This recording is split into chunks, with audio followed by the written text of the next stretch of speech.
You're listening to Sharky on Sharko's Chomp, the weirdest gas station in northern Pennsylvania. Submitted by ItstheGypsyScum. Note that I am not a native English speaker, and ironically, this is the second story where being multilingual has somehow helped me. I recently drove from Philadelphia, Pennsylvania to Buffalo, New York with my cat. The ride was long, but we were making decent time for the most part. She and I had gotten up toward Wright before you get into New York. It was around 5:30 p.m., but that also meant it was around pitch black out too. We had only stopped once to get something at McDonald's, and I drank their iced tea quickly to try to stay awake. I definitely had to pee. I didn't want to leave my cat in the car, so I put her leash on, and we walked into the gas station. I said, do you mind if we use the restroom here? The man behind the counter said sure, and she and I entered into the bathroom. She sat on the counter while I did my thing. The store was empty. There was some dudes around browsing for honey buns, tasty cake, and cheaper cigarettes than those in New York. There was a woman talking to counter guy up front. She was probably like a regular, based on their seeming similarity with each other. My cat jumped about a foot when we heard the doorknob rattle. I laughed and said, sorry, it's occupied right now. Now, a cat is a trained animal.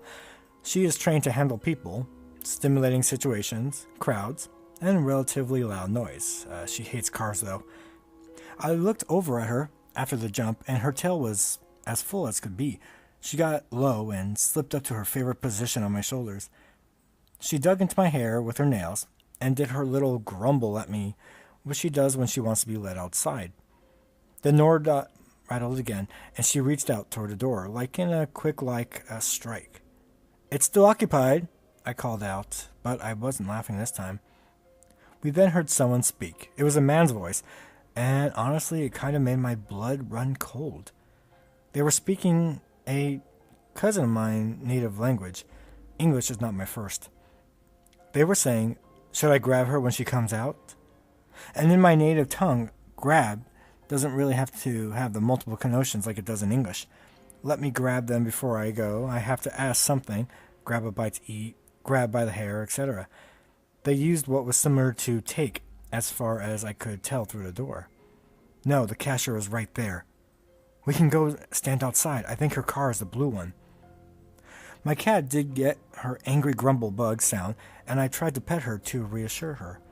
There weren't any windows in this bathroom, and my car was parked unwisely around the side of the lot. I parked it a little away from the lights because I had a lot of stuff in it, and I didn't want the items to be lit. It was not the blue one. We heard their steps retreat. We sat there for a while, which felt like a long time. We both jumped when we heard a knock on the door.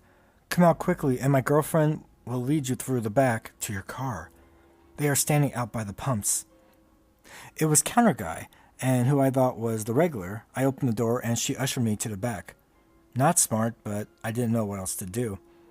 She opened the door, and I could see my car was about 20 feet away. I wanted to sprint, but I remembered I used my key thing to set the alarm. I unlocked the car with my keys, and the alarm went off. I had deep cuts from my cat from this. Sorry, madam. I threw myself into the driver's seat, unlocked it with the key thing, and quickly pressed the button to lock it again. I felt my heart in my throat as I threw the car into reverse and got the fuck out of there. On my way out, I noticed a guy standing near the blue car on the other side of the lot, trying nonchalantly to smoke. They didn't even know I got out. Weird persons. Let's not meet. Thank you for listening to this story tonight. And please subscribe for more stories. And let me know in the comments if you had any weird occasions with any gas stations, Pennsylvania or not. Have a good night.